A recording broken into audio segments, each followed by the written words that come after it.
سلام كبرات تخطتلتي نحجي بستدالو وزيناتات اب سودان فنطاط يهباي مركبو مغلاصو اب ኢትዮጵያ አዲስ አበባ ኸይአቱ ዝተኸልከለ ዜጋታት ተሃገር ዝምልከት ዝወጽ ሓበሬታ ኤርትራውያን በዛዕባ ክብር ዋጋ ትኬት ዘቅርቡ መረረ ኣብ ኮንጎ አባላት ዓቃብ ሰላም ዝኸፈትዎ ተኽሲ ኣብ ህይወት ሰብ ከሳራ መውራዱ መግላጹን ኣብ ብሪጣንያ ንስደተኛታት ዝተቀረበ ሓሰኻ ዘለዎ መግብ ምርካቡን ዘጠቃለለ ክኸውንዩ ኣብዛ ቻነል ድማ ናይ ወትር ተኸታተልትን ምዃን ሰብስክራይብ ክትገብሩን ተናይ ደወል ምልክት ክትጥውቁን ብኽብሪ ይዕድመኩም سودان أبزوبا معراب دارفور نمجمرة أوان بتهاجر بزخونة ملكع فيروس حمام فنطاط يهباي كمسترغبة منستر تعنا تهاجر أفريتو أب عالم لعل السبع هاجرات حمام فنطاط هباي استرأيل لنكوينه ودبت عنا عالم كأ نتحمام عالموي نيت عنا هوس كونتات إلخ أوجي تجديدو أزيخون بركساب حجاب أفريقيا دو أفريقيان موروكون تراين أزي حمام أب هاجرن كمسترأيل جليس أنسنها منستر تعنا سودان كأبزوج مجلسي تحمام نمجمرة تجزية سودان أبزوبا معراب دارفور أبز قمة حدا ود عسر شدشت عامة تمهراي كمسترغبن بهاجراو هزباو بيت فتنة عنا كارتون كمسترغبن حبيرو منستر عنا دايركتور كفل اللي بدا تلابع حمامات زخونه منتصر محمد عثمان ابتا هاجر سلسان شومنتن بفنطاط يهباي استطرطرو زيغاتات كون تنبرو بجكاتيا معراب دارفور استرغبه اتم كالوت ناص اخم صنحيا حبيرو سبمزت عنا معراب دارفور دما مس منستر عنا سودان بمخان نتغداي بنطفت يمرمرو كم زلو وسيخم غليصمالو حمام فنطاط يهباي نمجمرت اوان اب ودسب اب عامه شحن 1970 اب ديمقراطياويت ريبابليك كونغو اب حدا ود 9 عامت قلعه استرخبه خوينو طفيو دحر مصنح دما حج دحر نويح عامتاتيو كقلقل جمير زلا ኣብ ኢትዮጵያ ካብ ክልል ኣምሓራ ብፍላይ ድማ ካብ ሰሜን ወሎን ደቡብ ወሎን ብደብረ ብርሃን ኣቢሎም ናብ ኣዲስ ኣበባ ዝኣትዉ ተጓዓዝቲ ናብ ኣዲስ ኣበባ ከኣትዉ ከም ዘይፍቀደሎምን ናብቲ ዝመጽዎ ከም ዝምለሱን መንግስቲ ክልል ኣምሓራ ከም ዘፍለጠ ተገሊጹ ኣብ ዝሓለፈ ሰሙን ንተኸታተልቲ መዓልታት ሓንቲ ሪፖርተር ትበሃል ናይ ኢትዮጵያ ማዕከን ዘዛረበቶም ተጓዓዝቲ ዝበዝሑ ካብ ሰሜን ወሎን ደቡብ ወሎን ዝመጹ ኮይኖም ኣዲስ ኣበባ ንምእታው ብከተማ ደብረ ብርሃን ከም ዝሓለፉ ብውሕዱ 6 ግዜ ብፖሊስ ተፈቲሾም ብዙሕ በደላት ከም ዝበጽሖምን ገሊጾም እንተኾነ ግን ብዙሓት ተጓዓዝቲ ነቲ ተፍቲሽ حليفهم أبتاني مودة معلب يوم زخونة أديس أبا مسبصحو ممحدار كتما أديس أبا منت سلزي بلوم نابتز مزاقم لبوتات تملو سكم زبالم قليصم أبهز باو تشكركرتز قبر فتشا منت اتم تقوعسز علمي إلم زمارو تقوعستي بفلا يدمم ملالي منت كل الأمحرة ويا أديس أبا زلوم ويدمت تقليل زينا ورم تقوعستي نابز مصر لبوتا كم زملو سكم ستقبرو تحبيرو بزعبة الترعان حبريتا الزهبي حلافي بيت صحفة كومنيكيشن كل الأمحرة بزعبة تفتسامي حبريتا كم زلوم كقلصن كله تحابي زاتو أبالات حوحات نمحاز بزبل علامات زيغاتات برؤي سلز التهاسيو اتحابريتا نمحدار كل الأوروميا كم زحلفوي تزاريبو بزعبة زقوداي أم منستر ركبات حبريتا زهابة سيفوت كاسادما اتتكبار بستسنعتا سيرا زاتو أبالات ناي حوحات زبلهم نمعقات زفتس أمزل مخواني تزاريبو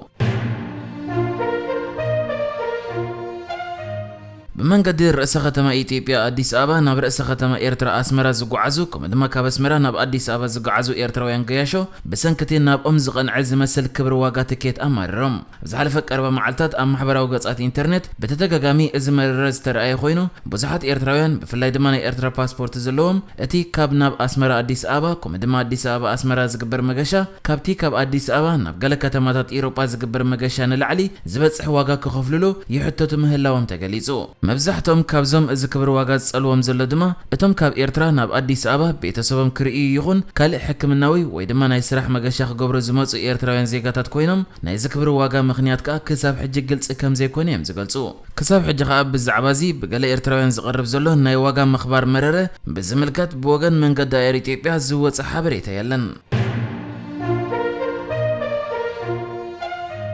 ኣብ ዲሞክራሲያዊት ሪፐብሊክ ኮንጎ ዝርከቡ ኣባላት ልኡኽ ዓቃብ ሰላም ውድ ሕብረት ሃገራት ኣብ ምብራቃዊ ዞባት ሃገር ኣብ ዝርከብ መደበር ዶብ ተኽሲ ብምኽፋት ብውሕዱ ክልተ ሰባት ከም ዝሞቱን 15 ከም ዝቆሰሉን መንግስቲ ኮንጎ ሓቢሩ እዚ ፍጻመ ትማል ሰንበት ኣብ ግዝኣት ቤኒ ዲሞክራሲያዊት ሪፐብሊክ ኮንጎ ዝተፈጸመ ኮይኑ እቶም ሰራዊት ዓቃብ ሰላም ድማ ካብ ኡጋንዳ ናብታ ሃገር ኣብ ዝሰግሩሉ ዝነበረ እዋን ኣጋጢሙ ኣብ ማሕበራዊ መራኸቢታት ኣብ ዝተዘርግሐ ቪድዮ ናይ ተፈጻመ ደቂ ተባዕትዮ እንተወሓደ ሓደ ዩኒፎርም ፖሊስ ዝለበሰ ካልእ ድማ ዩኒፎርም ሰራዊት ዝለበሰ ኣብ ካሲ ካሲን ዝባሃል ቦታ ብድሕሪ ዕጹው መከላኸሊ ናብቲ ዘይተንቀሳቐሰ ቃፍላይ ውድ ሕራት ሃገራት ገጾም ክጉስጉሱ ይረኣዩ ከም ዝነበሩ ድሕሪ ናይ ቃላት ምልውዋጥ ድማ እቶም ዓቃብ ሰላም ቅድሚ ኣፍ ደገ መኽፋቶም ተኽሱ ክኸፍቱ ተራእዮም ሰባት ፋሒሎም ክሕብኡ ከለዉ መኪና እንዳዘወሩ ተኽሱ እንዳቐጸሉ ከም ዝኸዱ ይተሓቢሩ ኣብ ካሲን ዝርከብ ልኡኽ ውድ ሕራት ሃገራት ብሰንበት ኣብ ዘውፅኦ መግለጺ ኣብዚ ፍጻሜ ካብ ዕረፍቲ ዝተመልሱ ወተሃደራት ዓቃብ ሰላም ብዘይተገልጸ ምኽንያት ኣብቲ መደበር ዶብ ተኽሱ ብምኽፋትዮም መንገዶም ቀጺሎም ኢሉ ፍሉይ ወኪል ዋና ጸሓፊ ውድ ሕራት ሃገራት ኣብ ዲሞክራሲያዊት ሪፐብሊክ ኮንጎ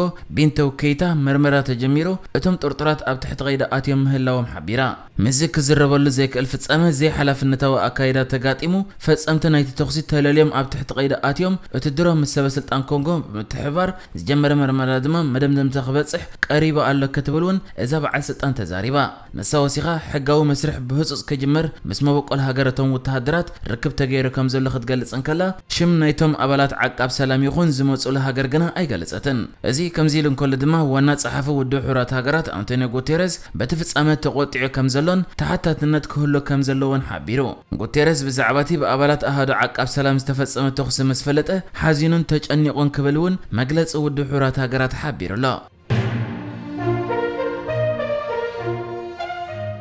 ኣብ ሓደ ብሚኒስትሪ ውሽጣዊ ጉዳያት ብሪጣንያ ዝተኻየረ ሆቴል ዝርከቡ ስደተኛታት ዝኾነ ህፃናት ብሓደ ምስ መንግስቲ ብዝተዋዓለ ቀረብ መግቢ ዝኾነ ትካል ዝተዋሃበ መግቢ ሓሳኹ ከም ዝበልዑ ማዕከን ዜና ዘጋርዲያን ሓቢራ እታ ማዕከን ኣብ ሓበሬታኣ ሓደ ወዲ 4 ዓመት ቆልዓ እቲ ዝበልዖ ዓሳን ቺፕስን ሓሳኻ ከም ዘለዎ ከይተረድአ ክበልዖ ምስ ጀመረ ነዊሕ ከይጸንሐ ተምላስ ከም ዝጀመረን ክኢላታት ጥዕና ተጸዊዖም ነቲ ቆልዓ ናብ ሕክምና ከም ዝወሰድዎን ገሊጻ ኣቦ ነቲ ቆልዓ ድማ ረስኒ ዘለዎ ንሰለስተ መዓልታት ከም ዝሓመመ ካልኦት ተመሳሳሊ መግቢ ዝበልዑ ኣባላት እታ ስድራቤት እውን ተመሳሳሊ ምልክታት ከም ዘጋጠሞም ተሓቢሩ እቶም ስድራ ከዓ ኣብ ዜና ነታ ማዕከን መንነቶም ከይግለጽዮም ሓቲቶም ዘለዉ ኣብ ዝሓለፈ ወርሒ እቲ ፍጻመ ኣብ ዘጋጠመሉ እዋን ኣብ ሚድላንድስ ኣብ ዝርከብ ሆቴል ተዓቂቦም ከም ዝነበሩ ብድሕሪኡ ድማ ብቤት ጽሕፈት ውሽጣዊ ጉዳያት ከም ዝተቐየሩን ተገሊጹ ክኢላታት ጥዕና እቲ ከባቢ እቲ መግቢ ጽግዕተኛታት ዝኾኑ እኩባት ሓሳኹ ከም ዝነበሩ እዮም ገሊጾም ብዛዕባ እዚ ጉዳይ ዘጠንቀቐ ሓላፊ ጥዕና እቲ ከባቢ ምብሳል ብሓፈሻ ሓሳኹ ከም ዝቐትሎም ይገሊጹ ንሱ ወሲኹ ኣብ መግቢኻ ሓደ ምርካብ ባህ የብል ተመክሮ ምዃኑ ይፈልጥ የክብል ወን ተዛሪቦ